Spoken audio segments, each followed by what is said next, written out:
Hello friends and welcome back to my channel Bengali family in UAE, जहाँ मैं बात करती हूँ यूएई और ट्रैवल से रिलेटेड छोटी बड़ी खबरों की।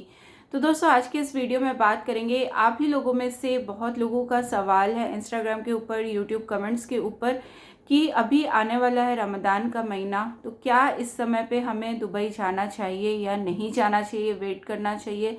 तो आप सबसे रिक्वेस्ट है वीडियो को एंड तक के देखिएगा ताकि पूरा अपडेट आप सबको पता चल सके। तो दोस्तों, इससे रिलेटेड बहुत इंपॉर्टेंट अपडेट भी मुझे पता चली है, लेकिन सबसे पहले जो आपका क्वेश्चन है उसका आंसर मैं दे दूं।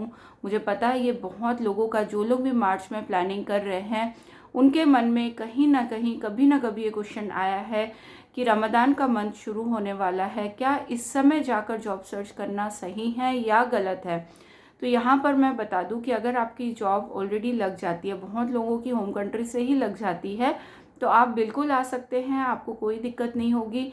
अगर कंपनी आपको एंट्री परमिट में बुला रही है तो बिल्कुल आइए। लेकिन जो लोग विजिट वीज़ा में आते हैं जॉब सर्च करने के लिए, बेहतर है अगर आपका वीज़ा अभी आ भी गया है तो उसकी वैलिडिटी 60 दिन की है, यानी कि 2 महीने की है।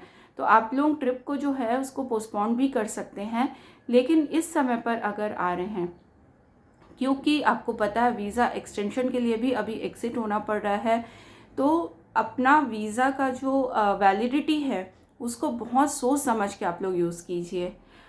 जो इम्पोर्टेंट अपडेट मैं बता रही हूँ वो ये है कि मैक्सिमम कंपनीज जो बोल रही हैं वो ये बोल रही हैं कि हाँ, हमको हायरिंग करनी है लेकिन हम ईद के बाद करेंगे। मैक्सिमम कंपनीज जो हैं दुबई की या यूएई में जो है, वो लोग ईद के बाद हायरिंग करने की सोच रहे हैं।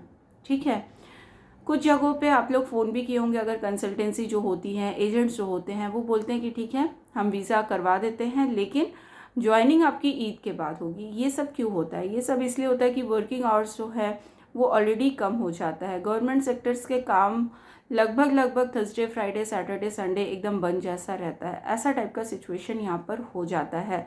तो अगर आप लोग कोशिश करना चाहते हैं, देखिए ऐसा नहीं है कि जॉब बिल्कुल ज़ीरो हो जाती है, ऐसा नहीं है। आप लोग आना चाहते हैं, टाइम वेस्ट नहीं करना चाहते तो बिल्कुल आ सकते हैं।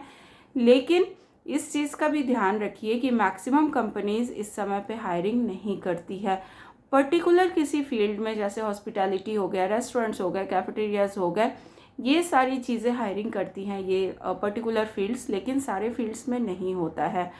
तो मेरे हिसाब से अगर आपका 2 महीने का वीज़ा है तो 1 महीना, जो रमज़ान का पूरा 1 महीना होता है, उसमें भी इस बार 4-5 दिन की लगातार छुट्टी हो रही है, वीकडेज में पड़े हैं, तो बोल सकते हैं कि आपका जो टाइम वेस्ट होता है ना, एक ही चलो वीज़ा हमारा 1 महीना देखते देखते ख़त्म हो गया, ऐसा आपको लगेगा, काम का कुछ भी नहीं हुआ, 1 महीने का वीज़ा हमारा चला गया। 1 महीना ही आपके पास बचेगा, उसमें आपको फिर एक्सटेंशन करवाना पड़ेगा, फिर एग्ज़िट करना पड़ेगा। तो ये सिचुएशन हो जाता है रमज़ान के टाइम पे।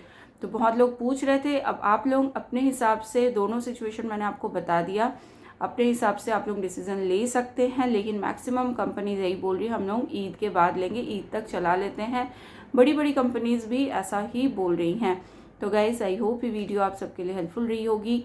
मिलते हैं नेक्स्ट वीडियो में एक नई अपडेट के साथ। तब तक के लिए goodbye and take care.